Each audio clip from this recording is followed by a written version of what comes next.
Right, President Cyril Ramaphosa was hosting, or rather is hosting, his Kenyan counterpart Uhuru Kenyatta to discuss the impact of the COVID-19 pandemic, among other matters. Kenya has embarked on an ambitious campaign to vaccinate millions of its citizens before December.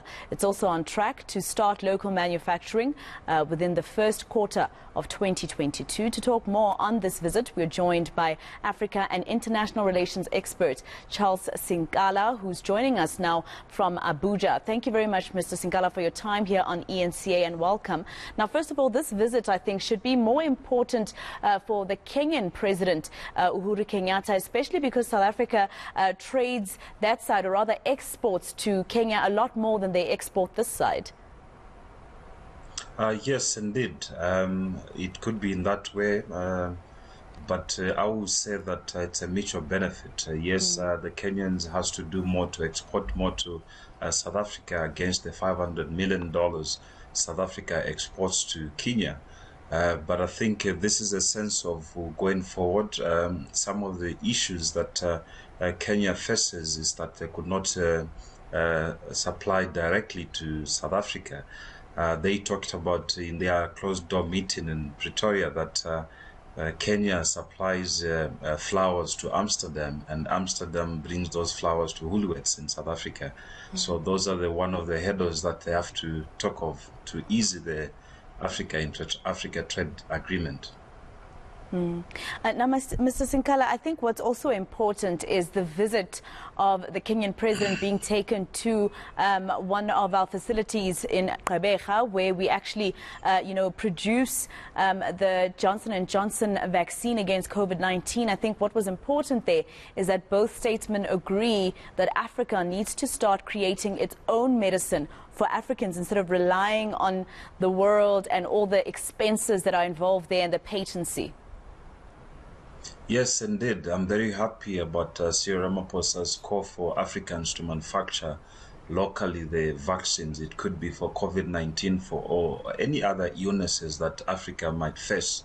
And the way they are doing it in Port Elizabeth, it's not only the production of the vaccines for the South Africans, but as well as the invitation to other African nations to come and buy from there, such as Kenya, who has come forth to inspect the facility and has placed some orders for the vaccination of their citizens of Kenya. I think, this gives a very professional sense, as he indicated that Kenya now is not only a partner in terms of the apartheid that they assisted South Africa and many other African countries, but he indicated that the 11th of August this year, they signed an agreement as a strategic partnership, in terms of trade and investment. And part of the Kenyatta's delegation includes a business portfolio. And as well, I see as well the Minister of Tourism, Lindiwe Sisulu, met a counterpart from Kenya discussing the tourism interchange. And I think this is what we need to see in the African continent.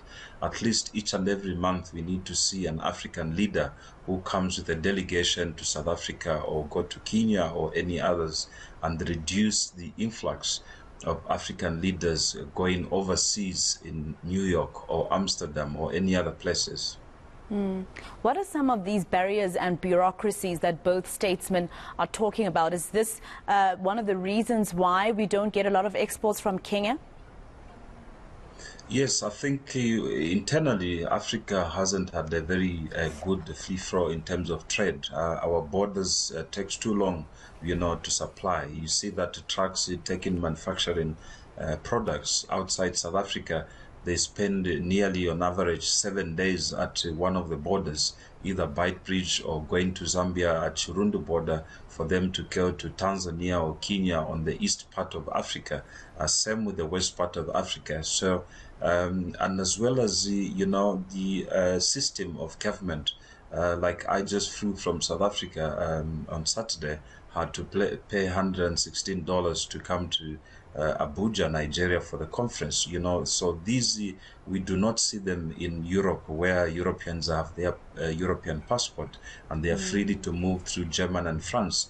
So as soon as Africa will create a very smooth transition in terms of traveling and trucks, and you see some of the products are perishable, so they can't stay on these borders for more than 7 days.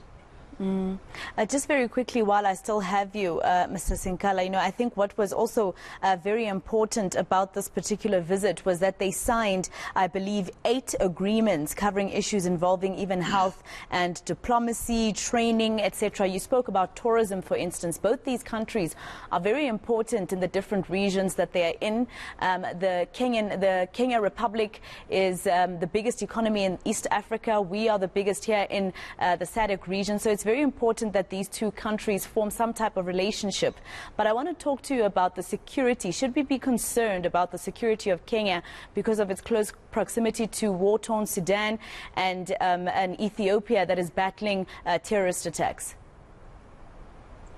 Yes, indeed, security has been an issue that has to be addressed. Security only comes when there's peacefulness in a country, such as Kenya has enjoyed very peaceful elections and political landscape.